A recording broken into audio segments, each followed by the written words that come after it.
এখানে একটি কথা এসছে কিছুক্ষণ আগে, আমাদের গৌস তার বক্তব্যে কয়েকটি কথা বলেছে। দেখুন, আহ, সব সময় সবকিছু বইয়ে হয়তো খুব সুন্দরভাবে সবকিছু লেখা থাকে, কিন্তু সেই লেখাগুলো, সেই গাইডলাইনগুলো যদি বাস্তবায়ন করতে হয় সেটা মানুষকেই করতে হবে।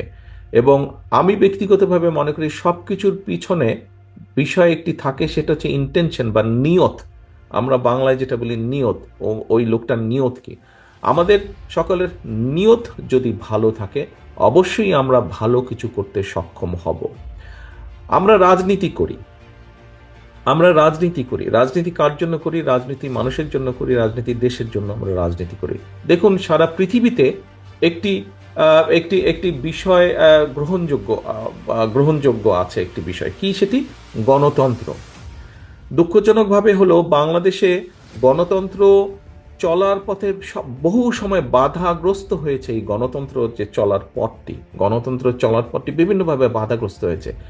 আজকে আমি মনে করি এখানে আপনারা যারা আছেন, আমরা সকলে মিলে যদি একটি শপথ গ্রহণ করি এবং এই শপথটা যদি আমরা সকলের কাছে নিয়ে যেতে পারি, যে সেটি হলো যে কোনো মূল্যে হোক, আমরা যেই গণতন্ত্রের জন্য জুলাই আগস্ট মাসে প্রায় ১,৫০০-এরও বেশি মানুষ শহীদ হয়েছেন, যেই গণতন্ত্র পুনরুদ্ধারের জন্য গত প্রায় ১৬-১৭ বছর ধরে, এক যুগেরও বেশি সময় ধরে বাংলাদেশ জাতীয়তাবাদী দল বিএনপি সহ অন্যান্য বিরোধী দলের বহু নেতাকর্মী গুম খুনের শিকার হয়েছেন, সেই গণতন্ত্রকে যদি আমরা কন্টিনিউ করতে পারি, আমরা যদি একটি গণতান্ত্রিক প্রক্রিয়াকে কন্টিনিউ করতে পারি, তাহলে অনেক কিছুর সমাধান রাতারাতি হবে না, বাস্তবতা এটাই।